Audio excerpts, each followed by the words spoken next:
Hi everyone, and welcome to this on-demand event, How to Reignite Your CPA Journey. It's great to have you all here. Before we start, CPA Australia would like to acknowledge the traditional custodians, the many lands on which we gather, and pay our respects to elders, both past and present. We also extend that respect to any Aboriginal or Torres Strait Islander people who may be watching this recording. My name's Daniel Robb, and I'm a Relationship Manager with CPA Australia. In my role, I assist finance professionals, employers, and students, helping them to better understand the value that the CPA designation can add to their professional career. I'm here today to facilitate a panel of experts, taking us through their individual CPA journeys and how they've managed to overcome the challenges when it comes to completing the program. What I'll be doing is asking some questions of our panel to better understand their journey, some of the obstacles that they've faced and overcome, and also how potentially completing the CPA program has assisted them in their careers.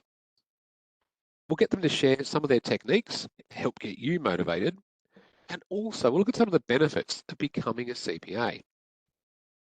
We'll also explore some different ways to help you better manage your time and your workloads so you can achieve that all-important work-life balance. Undertaking the CPA program is a big commitment. This is something I hear from members that I talk to probably most days. Life's getting busier and individuals are asked to juggle a number of different tasks as part of their personal and professional lives. Many people start the program, but they don't always get the opportunity to complete it. They may have lost the motivation or face challenges which have made it difficult to continue. If this is you, you are not alone. We're here to help. And this is what this webinar is all about. The Reignite Your CPA Journey is designed for associate members who have taken a pause in their journey. By having our panelists share their personal stories, their study tips, and real-life insights, we hope to get you back on track with your own CPA success story. Today, we're joined by a panel of finance professionals who have been in your shoes. They have faced exactly the same challenges, asked themselves the same questions that you have when it comes to the value in completing their CPA designation. In spite of the obstacles, all three of our panelists have successfully established themselves in their chosen profession, and in large part, this has been due to their involvement in the CPA program. It's now my great pleasure today to introduce our panel. We have Jessica Rosso, Jess Rossau, who's the Financial Controller at Gladstone Regional Council. Jess, always great to have you with us. Thank you. We also have Peta Shipley, Director, Revenue, Banking and Payments at Queensland Health. And Peta, great to catch up with you today as well. Hi Dan, good to see you. We also have Alexandra, or Alex Susik, who's a Managing Partner and Principal at Natalex Lawyers. Alex, lovely to have you along today as well. Thanks for inviting me, Dan. Great to have you all here. Jess and Peta both hold the designation of CPA. Now, it's also worth noting, Peta has actually achieved her fellow status. Alex is currently around about halfway through his CPA studies. So they all have some fantastic insights and also some tips and techniques to share. They are all here today to help inspire you along the way for your journey to becoming a CPA. So now that's all covered, let's get things underway. And what we're going to do is ask each of our panel, first of all, we're going to ask some questions talking about their own personal journeys and also their motivations. What we might do first of all is to start with Alex. So Alex, because you're currently an ASA, you're actually in the process of completing the program. Why did you choose the CPA program with your background? What inspired you, first of all, to start the studies? So I decided to start studying the CPA program because I saw the importance of finance, accounting, and law in the business sort of relationship. Everyone needs to have someone with finance, someone with accounting, and some, a lawyer. And so the CPA program starts bridging these professions together. And as a lawyer, it enables me to be more financially understanding of clients. So an accountant might provide some advice and it gives me that perspective. So As a lawyer, someone providing business advice and other services, it allows me to be more holistic in the advice that I provide. The other aspect of the CPA program is it's more than just studying. It's the process of applying knowledge and gaining those experience that enables you to look at the world differently, give different perspectives, and understand what your client is dealing with. Okay, thank you for that. And we were just talking a bit earlier as well, because you have a very interesting background, obviously with your studying for the bar and things like that as well. How do you sort of find the parallels with the CPA program and also your legal studies also, the correlation there? The CPA is, of course, it's not legal. It's more technical in regards to mathematics and calculation, but it enables you to understand perspective. So when you study for something, you learn how do you retain information, how do you process that information, and how do you regurgitate that information. And so each exam or each profession makes you repeat that information differently. So in a CPA, you've got multiple choice questions, you've got professional experience, whereas the legal profession does it. So it enables you to build an understanding of yourself. And even though they're very similar, for example, I'm admitted in New York, so I've completed the New York State Bar exam, very difficult and tough exam. But the CPA exam is stretched over a longer period of time, which enables you to act more flexibly and get deeper knowledge, and it's assessed deeper as well. Okay. No, thank you for sharing that as well. Peter, I might actually throw this to you now as well, because obviously we've spoken on a few occasions and you've had a very interesting journey, a number of different roles as well.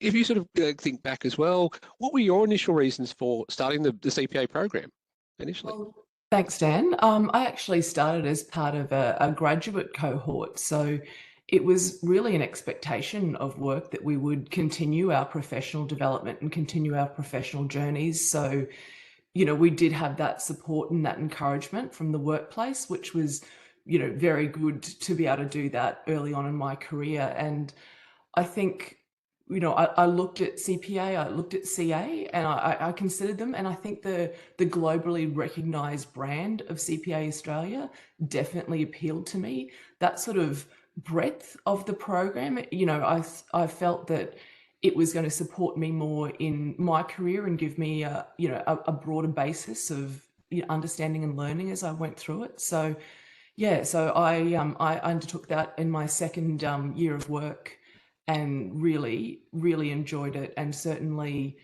the technical knowledge I got from there, like I didn't realize, you know, you sort of come out of university and you think, oh, I've got this, I've got an accounting degree, you know, I can get in the workforce.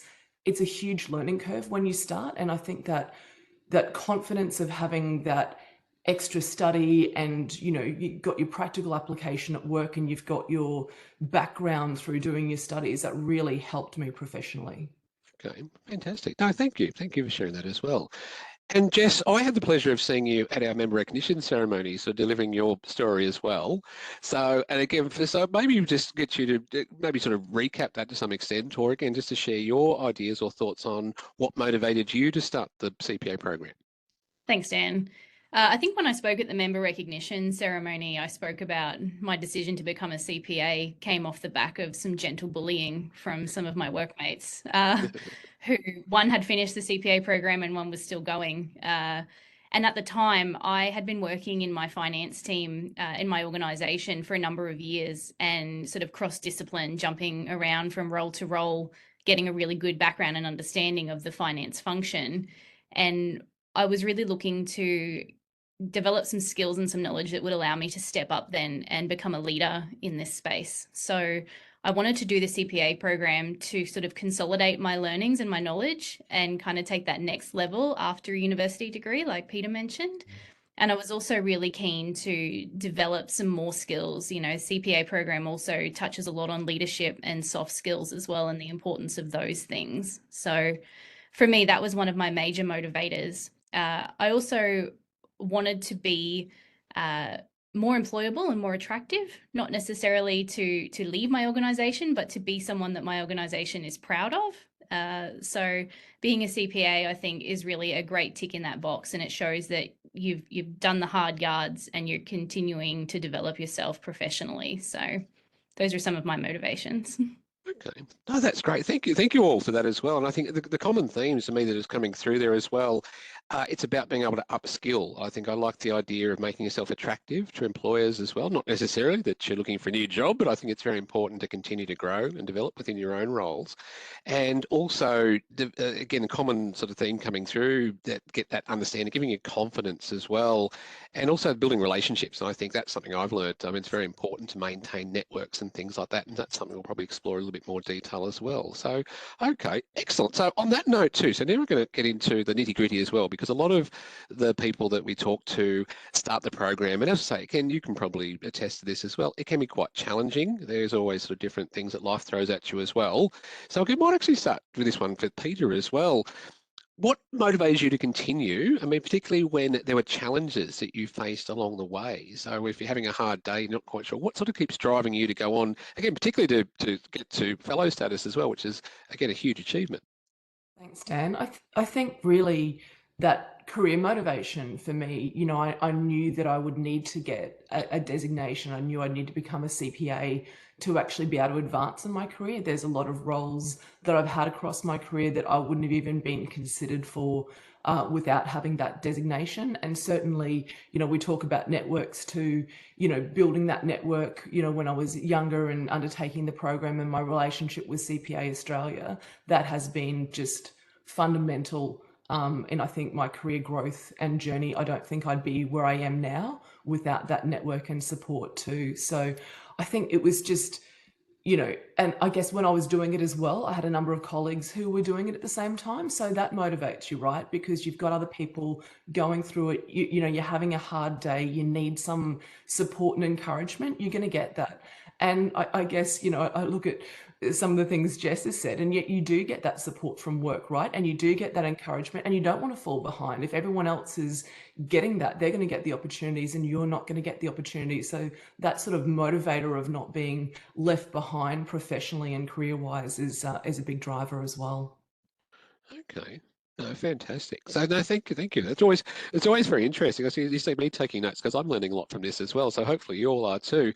So maybe go to Jess as well. As I said, I was fortunate enough to hear your story as well, and I found it fascinating. But because you obviously there's been different challenges that you faced as well. How do you find the motivation to keep on going when you do get those sorts of challenges as well? What sort of drove you to continue to complete the CPA program? Look, Dan, it's not really great in the accounting world, but sunk cost for me was a big one. So once I was 2 subjects in, there was no way that I was getting rid of that 12 months of my life without finishing it off. So, you know, there's a few times during my journey that I had to take stock of how far I'd come and how far was left. And also, sort of the same as what Peter said, I was surrounded by a network of people, both in my office and also found it really helpful during my time. I joined a lot of the Facebook groups for the subjects that are run. I think they're chaired by the guided learning, and there were a lot of people in there who were seeking connection and motivation and people to help egg them on and keep them going. So I think that's a really great way to kind of hold yourself accountable, is if you've got someone who is kind of relying on you to stay there with them and keep up.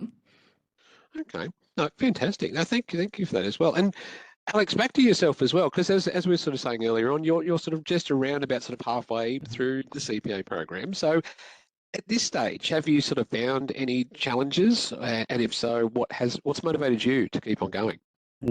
So staying motivated in the CPA program is really challenging, especially when you've got work, life, everything's going on. So you have to find time. So for me, the main motivator is developing myself. You need to learn something every day. That's what I take from my journey in life and trying to keep advancing my knowledge. And so what the CPA program allows me to do when I look at it in the motivational perspective is every day I'm learning something new, and that's something that I can apply, and it allows me to provide better advice to my clients. And when you see tangible progress and you start understanding things and things start coming together, it helps you stay motivated because say, look, I'm starting to understand this. I'm starting to understand financial reporting. I'm starting to understand management accounting and how this all fits together. And when I'm applying it, it's like, oh, this is, this is really important. Even though I might touch on it once or twice, I'm not in that exact field, but I see how it fits in and works together. So that tangible progress, and even when motivation starts to wane, you realize, okay, this is the perspective. I'm, as Jessica said, you've got a sunk cost. You've already put a year or 2 years into it. You're like, okay, let's keep going. There's not much time left. There's only 2 or 3 subjects or 4 subjects, however many subjects you've got. So just keeping your head clear and just saying, look, this is my objective. I'm going to complete this, and have really clear goals in a study plan. That's what keeps me really motivated, just to keep going and just to see what your goal and your objectives are, and just to stay on that track. Okay, fantastic. And thank you again as well. So just to briefly recap as well, for me, a couple of the key messages that came through was really obviously the financial side, of course, was one aspect of it, but I think just reflecting, and I think that's really important as well. Anytime you take on a new task, I think it's worthwhile just taking stock and looking back to how far you've come, and even maybe celebrating that to some extent as well. And again, this is something I find in my sort of day-to-day role with CPA Australia as well, the importance of building and having those networks, having a support team around you as well. I know Peter and Jess, you sort of work in the local and state government here, and I know that's a very big part as well. You have those networks, and I'm sure Alex is the same for yourself as well. Make sure you communicate that message and have your teammates and get them to support you. Also, I think that's a really important one. And Alex, I particularly love that learning each day. I think that's a great sort of takeaway development. Make sure you continue to learn and grow as well. So again, thank you for sharing that aspect as well. One last question we'll just sort of focus on in this sort of area as well, about personal journeys and motivation. Now, I might sort of start with Jess on this one as well. So the biggest change that you experienced, so the difference when you actually completed the program and you advanced and you actually became a CPA, what was the biggest experience that you had? And it could be personal, it could be career-wise, maybe a bit of both. So maybe Jess, if you'd like to start us off on that one. Yeah, well, from a personal perspective, as soon as I became a CPA, I got to get back into Netflix and and catch up on everything I'd missed in the last few years. But professionally, not too long after my final subject for CPA, my organisation actually had a restructure, and the role that I'm in now, the financial controller role, came available. And I think having done the CPA program, and I was ready to back myself for a role of this caliber at that point. So I threw my hat in the ring, and obviously I was successful. And I've had a great time in this role, getting to kind of stretch my skills and use those things that I learned during the CPA program. I think it's not always going to happen that way, that you will become a CPA and immediately the world will change. But some of the things that I noticed that came on gradually as I went on and did the program was that my skills in dissecting information and being able to, get into a problem and understand it and come to a conclusion, they really developed over the life of the program. My ability to plan really big projects definitely got better from doing that study and having a study plan to work to, and my resilience. So obviously when you are doing a program like CPA, you need to be a little bit tough, and that's handy because no matter how much you love your job, there are probably always going to be parts of it that feel like work. And if you've done a program like CPA, you know that you can dig in and you can get those things done. Okay. Fantastic. Thank you for that. And Peter, we might jump to you for this one now as well. So the biggest change that you experienced when you advanced and initially became a CPA, and probably also even taking that next step to continue with the journey, become an FCPA as well. Absolutely. Gosh, everything you're saying, Jess, just totally resonates with me.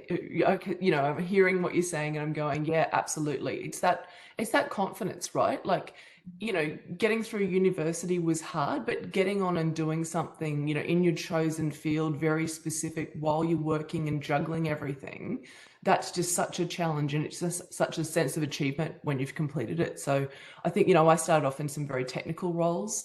And so definitely doing CPA really helped me build that, day-to-day work confidence in, how I was applying accounting standards and delivering, packages of work and things like that. I don't think I would have had that with just, you know, my university studies. So, and and likewise, like I'd started in one organization, I'd actually moved to the second organization when I had completed my studies. And like with you, Jess, a job opportunity opened up. And, you know, I got a promotion internally, and I fully believe I would not have got that without my CPA. I mean, it was again a technical role, and that designation's just so well recognized and well regarded in the workplace. Like that was it. And I guess, Dan, so in terms of FCPA, I actually got that a number of years ago, and at the time I was in state government and there were redundancies, and I had accepted a redundancy, and I really thought about what I was going to do next career-wise. And I thought, look, you know, I've done this study, I've got this great experience. I'd like to be recognised for the levels of, you know, work I've achieved and my time with CPA. So I applied to become a fellow member and was successful with that. So that really gave me a good confidence boost, sort of going back into the market again and looking for new work. Okay, fantastic. And Alex, probably a little slightly different focus for you, but exactly the same. I suppose it's a bit more of an aspirational. What do you anticipate might change in your career or personal status once you do complete and become a CPA? So for me, as I mentioned above, my goal is getting that perspective and providing a holistic service to my clients. So that comes in understanding financial risks and the ability to weave in what an accountant does and what a lawyer does together. So that's going to allow me to change the way I run my business and start providing more direct advice to clients. And also from the accounting perspective, there's more than just, for example, in tax, more than just tax issues with regards to structuring. So, and it gives you that perspective in how you bring things together. And I think that's really important, sort of like teamwork and understanding perspectives and understanding the client's needs and synthesizing an approach for a client. But what I want to say, and what Jess and Peta have also said was really, really important. I think what Jess said, CPA, you learn to work through things. So there's always going to be challenges in life. Whether, you know, there's a challenge, you've got, let's say something's happened, or it gives you that resilience. It tells you that believe in yourself, continue doing on your journey, continue trying to be better every day, and you know you will get there. You're not maybe you're out there and you've maybe failed a couple of subjects. That's resilience. And once you get through those subjects, you're going to feel so relieved, and you'll be like, well, I have achieved this, I've done that, I can do anything now. I've passed a hurdle. And that's the one thing that is so good about the CPA program. It's not just the trust that you get from the designation, it's that high bar that CPA sets, and the resilience that you build and the motivation you get, and working with people. Maybe you start a study group, or you join a study group and you start working together and you start building teamwork and all these other things. So that's the thing that I anticipate with CPA. It just builds me as a person, and that's the best thing. Okay. Fantastic, and thank you all for that. As I said, I mean, there's common themes that come through. I was just thinking. I mean, these days, of course, people are concerned about failure, and I think it was Thomas Edison. He said, I when he was creating the light bulb, he said, I haven't failed. I've just found 99 ways not to do it, or something like that. Hopefully, forgive me, I'm paraphrasing a little bit, but you get the idea as well, I think, and that's sort of something I think really important coming through from each and every one of you in this particular section. Don't be afraid. It is difficult. It is, but don't be afraid to sort of take the time to learn to do things a bit differently as well. Developing resilience. A couple of you have said that, Alex and Jess, I think particularly, and I know Peter touched on this as well. Developing resilience. The only way you do that is by doing things, learning sort of toughness, and that builds you up, and that helps you to succeed in your career as well. So I think, for me, I think that's the main message I think that's coming through. So before we sort of move on to the next section as well, I'm not sure do any of you have anything you'd like to add or any other insights at this stage, because we do have some more. We're going to go down shortly and sort of ask you for some more specific questions and sort of get to understand some of your study techniques and time management. But before we do that, are there any other last insights or comments you'd like to make on this particular section? I just had a little memory trigger for me when Alex was talking earlier about getting to apply your learning in your day-to-day work. And I just thought I'd share this story. I have a member of my team she's currently studying, so she's an ASA, and we just went through end of financial year and doing our financial statements, and she got to bring her financial reporting book into the office and have a look at it and find something to solve a problem. And that was just a really great tangible moment for me of, this thing is for real. It works. You will be able to apply this. These skills will help you with your role. Love that. Love hearing the success stories. That's amazing. So, yeah. Okay. Perfect. Well, thank you. First of all, you're not all quite off the hook yet, so we're going to move on now to we're going to sort of drill down a little bit now as well, and take a focus on some more practical study tips and also resources as well. So what we're going to do for this next section is over the next sort of 20-25 minutes or so, we're going to ask each panelist to reflect on their own time management strategies, because again, that's a big challenge. As I said, the world is getting, life just seems to get busier and busier all the time. You're balancing work, you're balancing your personal life, and sometimes it's hard to sort of fit in all those difficult strategies, all those different things to achieve as well. But as you've seen, it's very important. The benefits of completing and sort of staying the distance is well worth it as well, as we've heard from all of our panelists. So what we might do first, we've got some questions here for each of our panelists that we'll address, and again, we'll also maybe ask each of the others to also join in, give their insights as well. So the first question we have is for Jess. So Jess, while you were studying, what kind of strategies or techniques did you use in particular to stay on track, especially when you had particularly difficult or overwhelming times? Thank you for asking, Dan. I feel like my family have never been interested in my 15-step program for success, so it's a great opportunity to get to actually share it. So just for some context, I've got 2 young boys. My boys are about to turn 8 and 10. So during my time in the CPA program, I had some littles to work around, and I was also working full time. So it was really important to me to come up with a study plan and a structure that would work for me in my life. And it was something that I really honed by the end of by the last subject. I definitely knew what I was doing. So some of the things that worked for me that others might be able to apply. The guided learning that CPA are offering now with their subjects is fantastic. I think it's such a great learning aid. It really tells you what you need to do in the weeks that you need to do it to be ready for your exams. So I would certainly not underestimate the usefulness of those tools that you're provided with. When you first enroll for your subject, you have the opportunity to book your exam.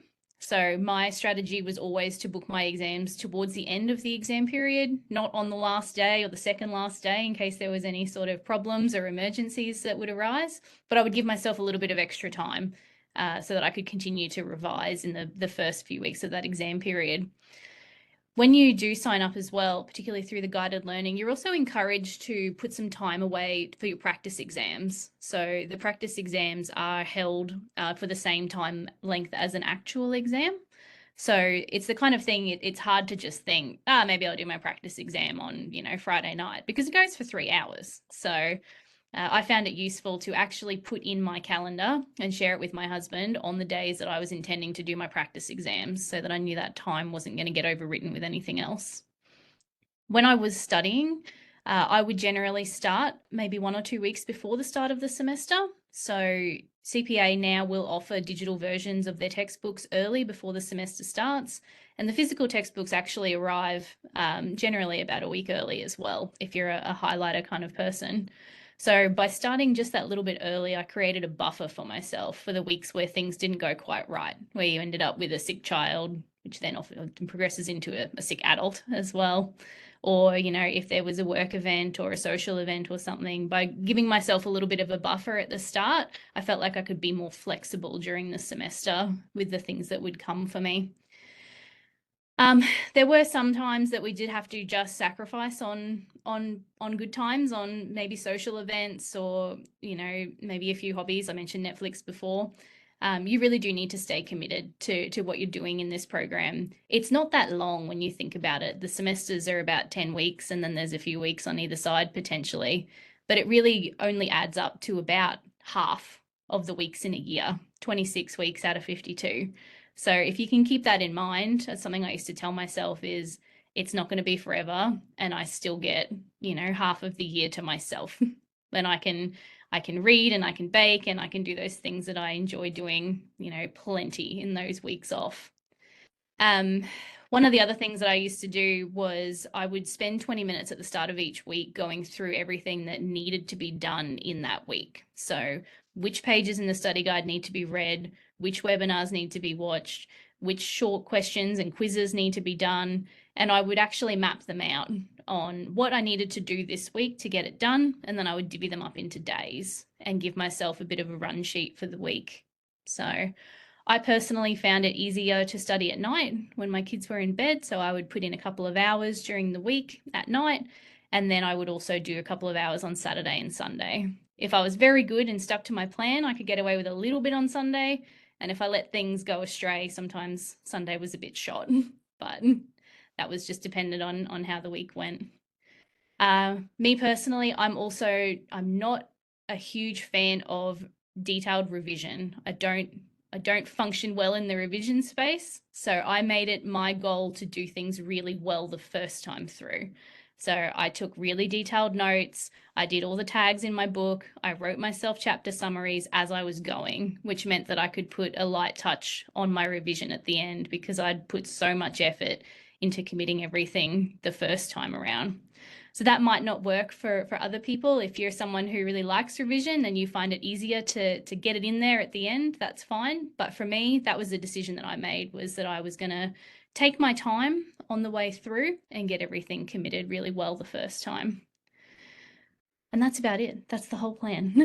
No, that's as I said, some terrific stuff there as well. I was sort of curious as well. You said you mentioned, for example, like Netflix, sort of, I suppose, setting yourself a bit of a reward or a goal, if you will, as well. Particularly having a young family too. Obviously, as an individual, you can probably sort of make a sacrifice as well. And this might be a tricky question to answer, but is it sort of hard to sort of to encourage your family to possibly do the same as well? I mean, how do you sort of show them the importance of what you're doing too? Because I imagine, particularly for children, for example, it might be hard to understand. Is there a way to get around that? I know I'm probably putting you on the spot here a little, but That's okay. Look, I had a lot of frank conversations with my kids about what I was doing and why I was doing it. You know, I'm studying so that I can better myself and I can have more opportunities as I go through.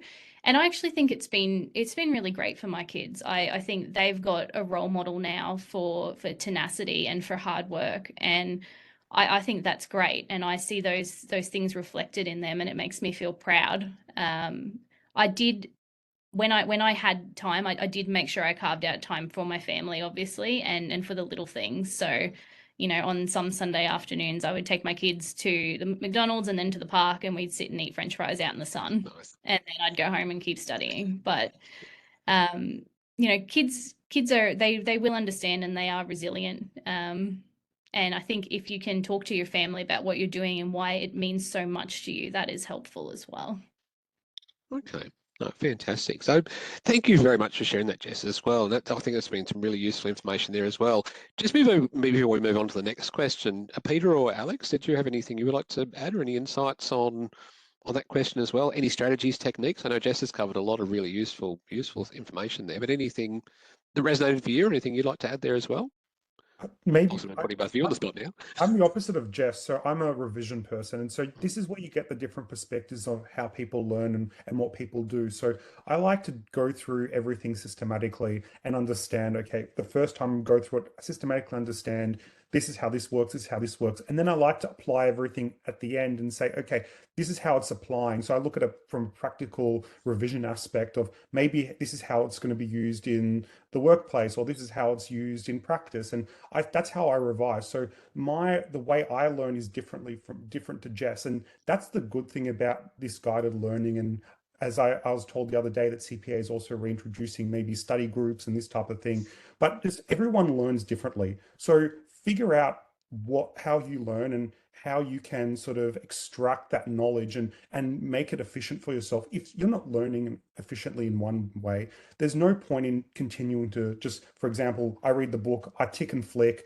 Okay, I've read the pages. That's not efficient learning. Figure out what works for you. How do I extract that knowledge from the book? How do I understand what's going on here? Maybe I bring some friends in. Maybe I watch some videos, maybe because the videos help you sort of, it primes your knowledge. So think about how you most effectively touch that information and you process it. And I think what Jess said was really, really, really important, because everyone's different, and her perspective and my perspective, and I mean, even Peter's going to have a different perspective on how she learns too. So, and the other thing with Jess is her story, having small children and doing the CPA program and working full time. It does really teach resilience. And, you know, I respect that, because it's not easy dealing with those things all at once. Fantastic. Thanks, Alex. And Peter, anything you'd like to add there as well? I know we've covered a fair bit there. I agree with Alex. I mean, I'm in awe of you, Jess. That's very structured of you, and you know, that's a great systematic approach to do. But I think definitely talk to other people who have gone through studies and cherry pick those ideas. What's going to work for you? Try it out. If it doesn't work, do something else. You know, I would have loved to be in a study group with you, Jess, when I was doing my CPA. I'm sure you would have motivated me doing that. But yeah, absolutely. Like my partner was studying CPA at the same time as me, so that was another motivator for me. And so, you know, I didn't have children at the time, and you know, he was already dedicating himself to study a lot more than I was, to be honest. So it really wasn't that difficult, because he was already taking that time aside for his own personal and professional development. So, you know, I was able to do that as well. So, yeah. Okay, fantastic. Thank you all for that. So we'll move on to the next question. This one's for Alex, because we're curious, because you're, again, currently in the process of completing the CPA program. So what are you finding, Alex, as some of the biggest challenges that you face when it comes to preparing for your CPA exams, and how have you overcome those? So a lot of what Jess has touched on is exactly the same as what I'm sort of facing. You know, you've got work-life balance, you've got all sorts of things, but you've also got, as Jess was saying, maybe Netflix is something, but procrastination is very common. So you've maybe, I just want to go on the internet, look at something, or I want to see this Netflix show, you know, everyone's talking about it. And it's really hard, because you've got burnout, and it's really not the only person. Everyone deals with this type of stuff. So it's trying to create a structured lifestyle, creating a schedule, doing as many things as possible to stay focused and have a plan, and say, okay, I'm going to put, as Jess said, put aside some time for, you know, my study, put some time away for my kids, put some time away for work. And these are things you need to create a balance, and you need to create a plan and stick to that plan. And also to be flexible. Some things are going to happen, as Jess said. Kids are sick, you become sick, and that's you've got to deal with these problems as they come along. So you create a plan that's also flexible enough, so you have holding time. So you say, okay, as Jess said, Sunday's my catch-up period. If I fall behind, I'm going to catch up on the Sunday. So this is exactly what Jess did, is exactly what I'm doing currently. And so have clear goals, achievable goals every week. I'm going to do, you know, X amount of pages. I'm going to read this. I'm going to do that. I'm going to have my exam period. I'm going to have my revision period, and these types of things. And when it's clear and it's bite-sized chunks, then you can process it. But the most important thing is be accountable to yourself.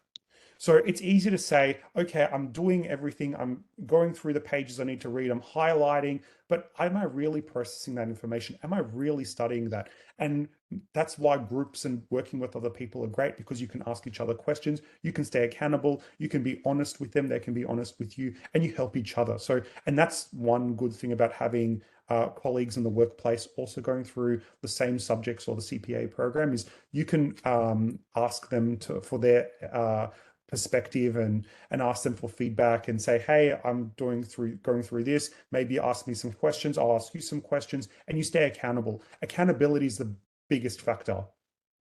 Okay, I like that. And again, the point too about the communication, because obviously it's a very important part of the profession, sharing with your colleagues, establishing those relationships with people who are in the same position. And would you say sort of not being shy to ask for help if you need it as well? Would that be a fair point to make? Definitely, because at the end of the day, you're not alone. None of us are alone. We've all faced challenges. Whether it's, you know, for example, financial reporting, which is the big killer, just talking to people and saying, hey, how did you get through financial reporting? As Peter said, cherry pick some ideas, see what other people have done. You're not the first, and you're not going to be the last. You don't need to recreate the wheel. Just look at what's out there in the marketplace and try to use some of the resources. And maybe if you're just starting out your CPA program, like a subject like ethics, you know, use that as a mechanism to understand how you study. You know, don't don't just wait until you get to a really hard subject. It's like, oh, I failed this. What do I do? It's really hard. I'm just going to pause my CPA journey. Think about, okay, maybe go back and say, what worked for me? How can I apply that better?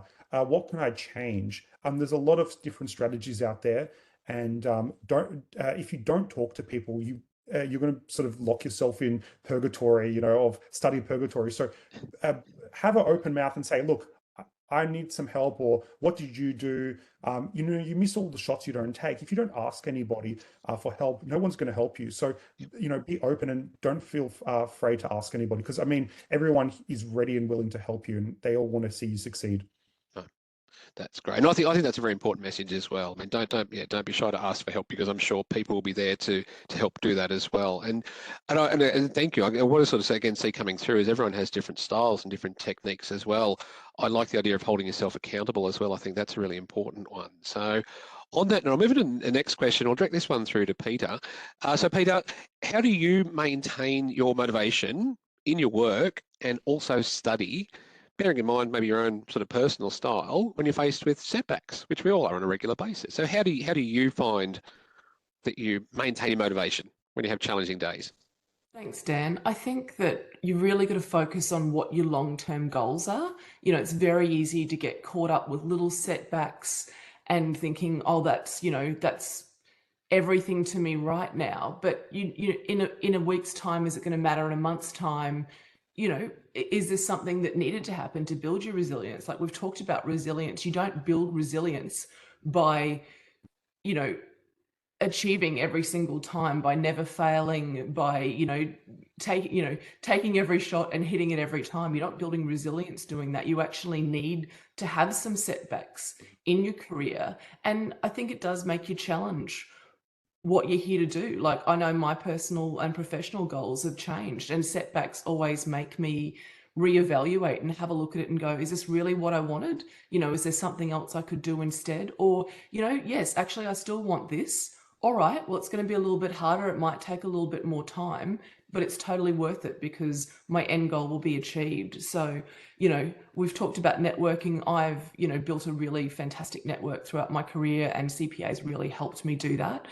So I always reach out to my network to get different viewpoints and perspectives on things, because something that feels like a big thing to you, a big failure or a missed opportunity, someone else will spin it in a different way and give you some perspective, and you'll look at it and think, oh, I probably am being too hard on myself, or, oh, I didn't think about that as an alternate way to view it, or this has actually created an opportunity for me to do something different. So, I look at it in terms of my career. There's a number of times where I've, gone for a job and haven't gotten it, or something just hasn't worked out. And that's really forced me to go, am I in the right organization? Am I doing the right thing? Do I need to be doing something different? And, that's been allowed me to build the sort of career I've had by being open to looking at setbacks or, missed opportunities and going, well, what else can I do to turn this around and keep myself motivated and interested as well? But I think definitely,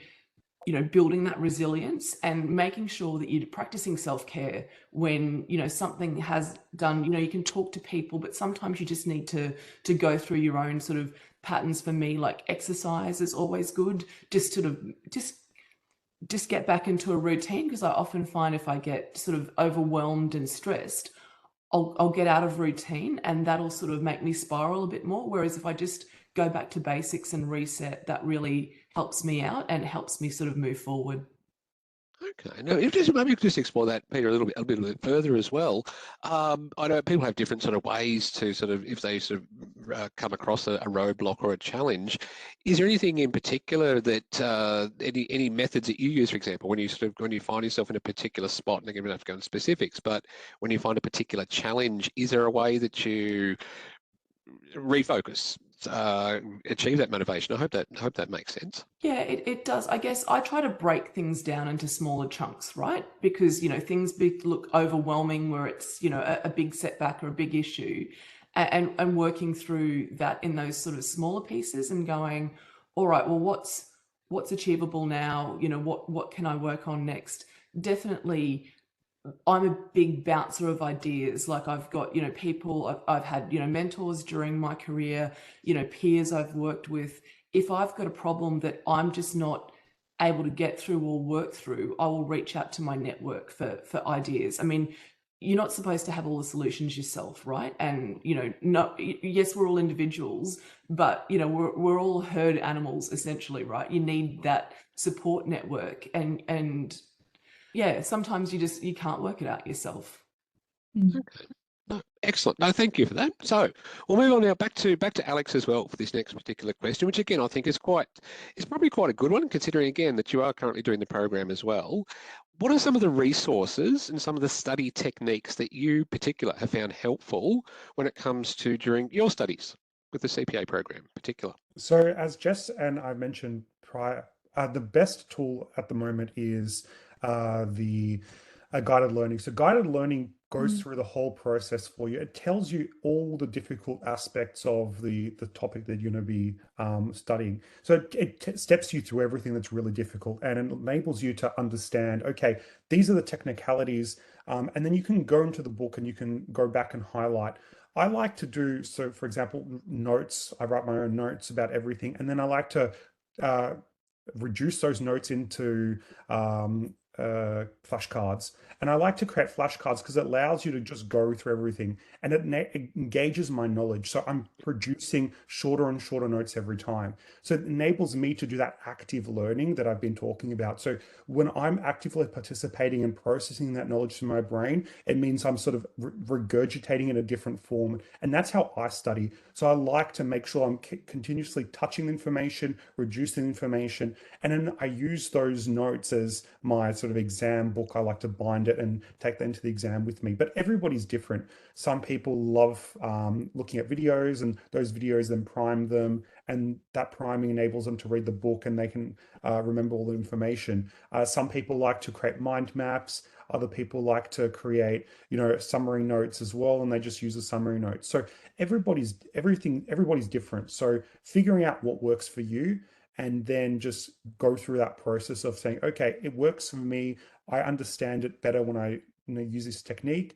I'll continue using it. And how do I adapt it? Because the thing is, every subject is different. If you use the same technique for ethics and use the same technique for financial reporting, they're very different subjects. So when you get to financial reporting, you've got a lot of mathematical and calculations. So it's figuring out, okay, I need to do more practice on the calculations per se, rather than just the studying of the knowledge. So it's also applying it to the case situation. And yeah, so once you sort of create a rhythm and you sort of understand how you work and how you apply things, then it sort of gets easier. But yeah, it's just knowing how you work and applying that. Okay, no, it's a really good point too. And just just to paraphrase or elaborate as well, would you say it's sort of understanding your own learning style as well? Because obviously the topics are different, and there's a focus on the soft skills. But yeah, so what are some ways to do that as well? For somebody who says, well, how do I know what my learning style is? Any thoughts on that one, Alex? Or Look, there's many people, like, for example, you go through high school, you're going to go through university, get to the CPA program. And so you've got different levels of learning, and each one, they sort of utilize a different process. But so, for example, for me, I didn't really know how I learned until I got halfway through university. And so I started applying, these sort of techniques. And so what CPAs, as Jess was talking about, that resilience. So you see it's a much bigger step to university. You say, okay, how do I improve what I'm doing? I know certain aspects of my character. I know how I do things. I know what I can do efficiently. I know what doesn't work. So if I just sort of read the book and I start ticking and flicking, that's not good. So I want to make sure that I engage myself. And how do I engage myself? I need to make sure that my brain is processing that information. So looking at the guided learning videos, going through the guided learning questions, creating summaries of what I've just read and processed, then summarizing that again and having that into a sort of a small key, which I use as flashcards. So, and then just continually going back and saying, okay, I did this 2 weeks ago, I did this 4 weeks ago, and just keep touching the information. And that's how I become an active learner. And I realize for me, that active learning really helps. As I mentioned, when you sort of start understanding yourself and how do I process information, and you may be too stressed as as Peter said. So maybe go for a walk, do something, break up that study. So try to do things differently. Don't just put yourself, as I mentioned before, in study purgatory and say, oh, I can't do this, it's too difficult. Try different things. Ask other people, what did you do? How did you get through this subject? And everyone will give you perspective. So just keep learning and don't give up. Yeah, I like it. Don't give up. I think that's the key thing. Although study purgatory, I love that phrase. I'm going to use that if that's okay. I've just written note of that as well. But also, I think, and thank you, I think that's a again common thing coming through. Don't give up. It is difficult. Make sure you sort of take the time to step away, refocus, and I think someone said earlier, focus on the long-term goals as well. So I think that's really, really important. We probably bring us to the next question as well, which and this one's back to Jess as well. Jess, what we're looking for are your top 2 or 3, or maybe more, tips to balance your work, life, and also study. So if you'd like to share those with us. Yeah, sure. Something that I figured out fairly early in my study was that I needed to keep the things that felt good to me. I needed to keep the good things good. So I started trying to, what if I had a bath and I listened to a webinar on my laptop? Or what if I was cooking dinner and I put my headphones in? And you know what? That sucked, because it took everything that brought me joy and then it reduced it to just another hour of study. So something that was important for me was to actually keep those good things good. So if I'm going to have a bath, I'm going to be reading a book. Or if I'm going to be cooking, I'll be talking to my husband while I'm doing it. I didn't let the study kind of permeate into all of the facets of my life, which I think was important. Something else kind of still on that keeping your smile on phase is you shouldn't underestimate sunshine, fresh air, water, and human connection. So those things are all really critical. When you have a demanding job and it's office-based and you also are studying, there's a good chance you're not going to see a lot of sun. If you're in the office all day and then you go home and you start studying, you can really miss out on some of those things that can ground you. So like I mentioned before with my kids, I would try and combine it. So kids, get in the car, we're going outside, we're going to breathe some fresh air, we're going to, have some sun. Sometimes we might go to the beach and we might just stand, in the water and get our feet wet. So just remembering those little kind of things that can help you to feel better. Something that Peter mentioned was exercise. And I remember a little while ago, I was having a bit of a hard time and I went and saw someone about my stress levels and what I could do to get that under control. And it really irked me at the time, but he said basically the only way to get rid of cortisol is to exercise. And I went, really?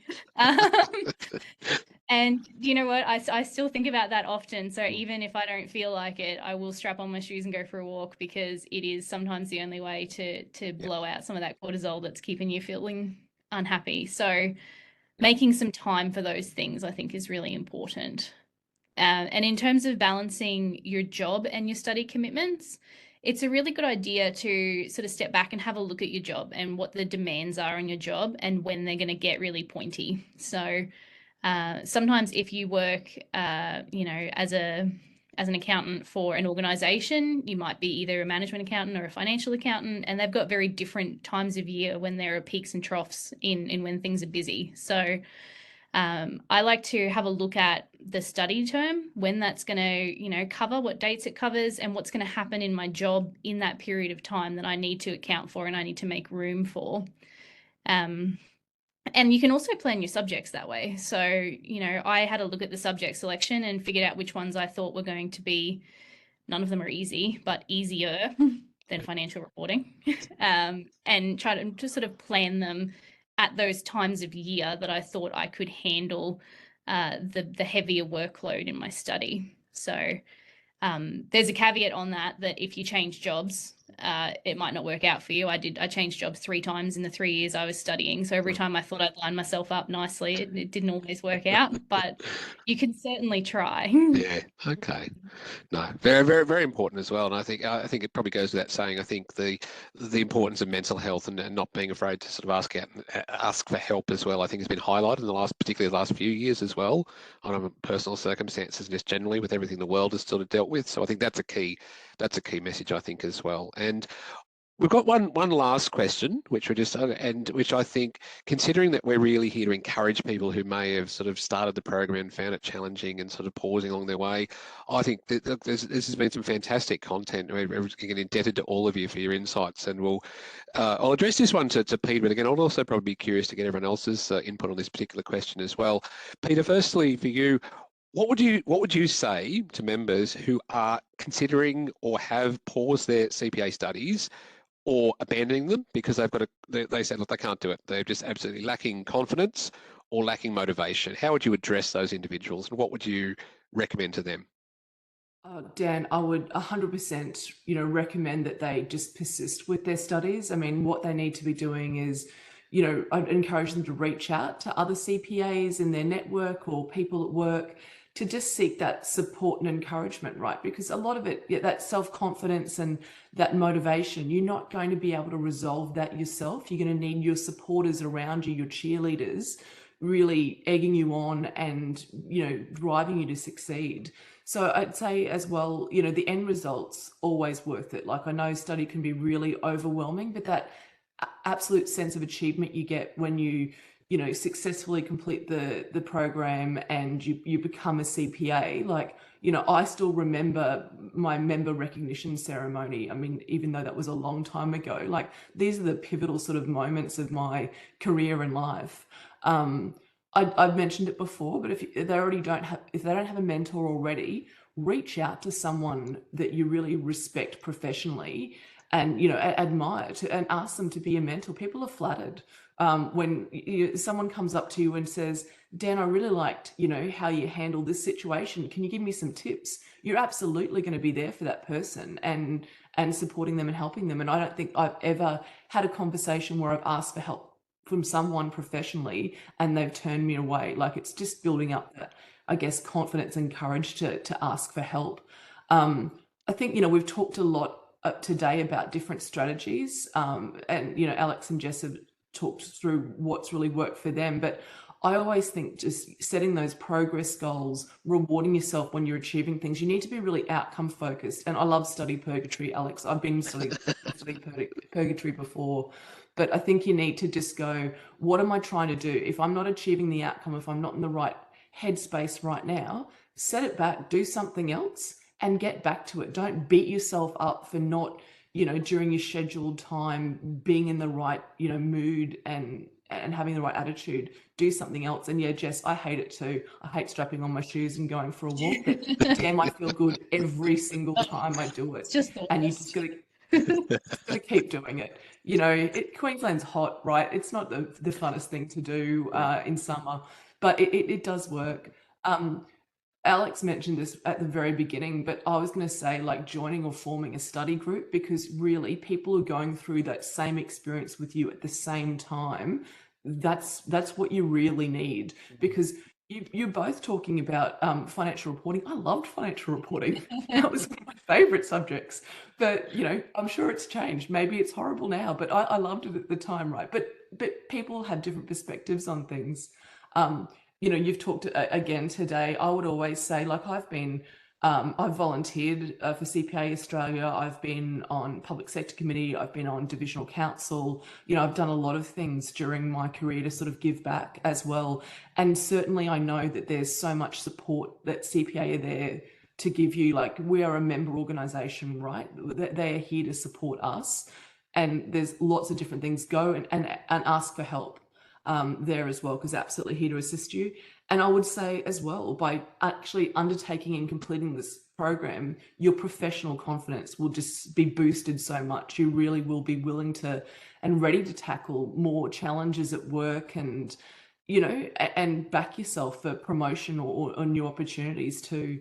And definitely, if you really want to progress your career and you're serious about it, you really need that CPA designation. So you've just got to get through and just use every single, motivating trick in the book, get a network, do whatever you need to do, but you just need to get through.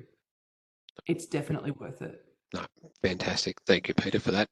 And Jess, any thoughts on that particular point as well? What would you say to members? Yeah, look, I love everything that Peter's just touched on there, and I would agree that that moment that you are finished and you become a CPA it's such a milestone, and you will be so proud of yourself once you make it through and you're on the other side. And I would probably suggest, if we're talking about someone who is definitely considering throwing the towel in, you know, we've all touched on a few different strategies and ideas and ways that you can go about this. If you can bring yourself to try one more time, to have another go, to enroll in another subject, try and do it differently. So don't approach it the same way that you've approached it before if that didn't work for you. So if you need to totally change up your style, you know, maybe you find out you're not a revision person like me, or maybe you really find out that you are. And I like what Alex said earlier too about, you know, if you start with a subject like ethics, that may be the right place to kind of bed in, and then that's when you can figure out how you learn and what things work for you. So it's definitely about continuing to try the different methods until you find the one that's going to get you through. And also just remembering why you put the effort in to enroll in the first place to do the CPA program. So whatever that big goal was at the time, just remember what that was and remind yourself of where you want to be. You know, it's a few years at the moment for study and for struggle, but it will open so many doors for you, and it will allow you to have an amazing career for decades to come if you can get yourself through. Fantastic. And finally, Alex, any last thoughts or points on that one as well? If you're talking to members, what would you say to them? A couple of things. So this is what you should, considering your position as well. Look, if you're, as Jess mentioned, if you're throwing in the towel as someone who's said this is too hard for me, you're not alone. It's not easy. CPA is there to push you and to set a high bar. You're not the only person who sort of said this is too difficult. So just remember, everything's possible. Just remember, you can do this. You can pass the CPA program. People are passing it every year. So it's just about relaxing yourself, saying, okay, how do I figure out what I need to do? It's possible. You can do it. So talk to other people. Find a study group, find some people, say, look, maybe talk to a mentor that you might have, or find someone who will be your mentor, network to get that mentorship. Because at the end of the day, you know, that's, you're trying to create that perspective. How do I get through this? How do I understand what I need to do? And then just create a plan. And you might not be able to stick to that plan, but just keep going. Don't stop, because once you stop and you start feeling sorry for yourself, you start saying, I can't do this, that's going to be another path to disaster. So you can do this. You've got many people around who want to help you. Everyone's willing to help you. Everyone wants to see you succeed. And the best feeling is when you finally get through that, let's say, study purgatory, or those problems that you're facing. That feeling that you're going to have is going to be of a great feeling. You're going to be able to tell everybody, I did this. You'll be able to share your perspective. And that's your goal. Your goal is to get through this. Your goal is to get through this bar that's been set, and you break through that glass. And that relief is going to be the best feeling you're ever going to have. So remember that, and keep pushing yourself with that feeling. I'm going to get through this. I'm going to have that relief. I'm going to be able to tell people I did this, and you've achieved something. So that's how I would go if I'm in that position. That's my perspective. I'll be like, this is what I want to do. This is what I want to achieve, and I'm going to get through this glass, and I'm going to break through. Okay. Fantastic. Well, thank you all so much. That's been absolutely amazing. As you said, I've got lots of useful information out of that as well. If I may, just to briefly sort of recap. I mean, for me, probably the three main points that I've probably taken away from all of this really, really valuable information. If you're struggling, for me, the first thing is, if you're doing it tough, if you're struggling to figure out why, try to find that motivation. Remind yourself why you started. Yeah. And I think each of our panelists has sort of touched on what the CPA designation can do for you as part of your career. So if things are a challenge, take the opportunity to step back, put the jogging shoes on, if you will, step outside, get some fresh air, and just refocus on why you started the program as well. The second thing, I think the big one for me too, is do things a little bit differently. I love that idea as well. Talk to your networks, talk to your colleagues, talk to people who have been in that position as well. if something's not working for you, try a different approach. See how that might work for you as well. I particularly love that idea as well. And just to get yourself out of study purgatory. I told you, Alex, I was going to use it, so there we go.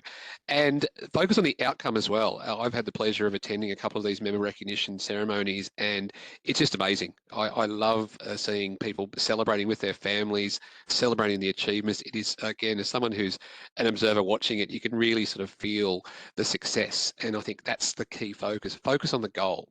You started this journey for a reason, and it's really important to continue doing that as well. So it does almost bring us to the end of the presentation today. And we've touched on a lot of really useful information. What I would just like to do is probably sort of highlight some of the ways going forward from here, what ways that you can get that support and get that assistance from the CPA Australia as well.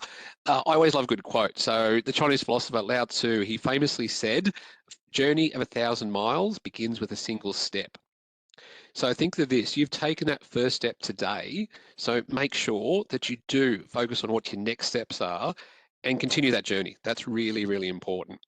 As we've seen today, there's a number of ways in which CPA provides that support for those who are studying the program. So I'd like to take a minute or so just to sort of touch on and go through a couple of these in a little bit more detail. We have Member Connect. We've talked about the importance of building and establishing your networks. CPA Australia, being a global organisation, we have an online community which is built for you, by you. So what the CPA Member Connect is, it's an online community for people who share our profession or shape our profession. What it does, it provides you with a direct line so you can connect with your fellow members. You can build your local and also your global networks in a very private and very secure environment. So it very much is a community that's led and driven by you. What you can do is take advantage of benefiting from your peers' experiences. You can look for career advice. You might be looking for growing within your own role or moving to different career paths. So you can get that advice, and you can also share ideas which can help shape the nature of the future of the profession. It also gives you that opportunity to connect with other members. We talked about the study groups, for example, the Facebook groups. You have access to all that sort of information, and it's growing all the time. There are specific communities within that as well. There's public practice, there's public sector, there's non-for-profit, there's a range of different ones, and it's growing all the time.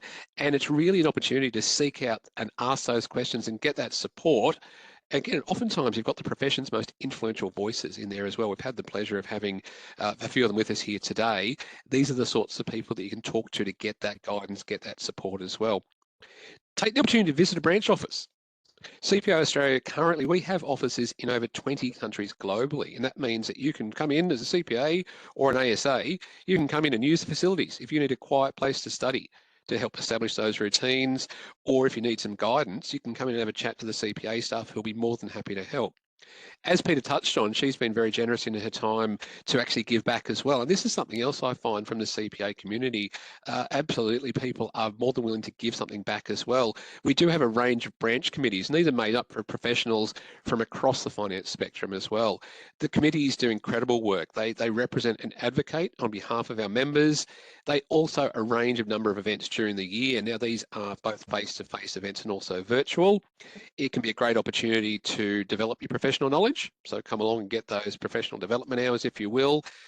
Equally importantly, it's an opportunity to network and to come along and meet professionals and share their idea. Again, get their support, and you could meet people like Jess, Peter, and also Alex as well, and have those conversations and sort of find out where those support networks are as well.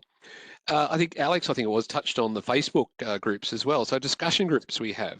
These provide a really great opportunity to help you connect with your peers in the local area, so you can talk about what might be some current issues affecting the profession as well. You can share those issues, you can raise questions, again, in a very safe environment, and potentially also earn CPD hours along the way as well. Pardon me.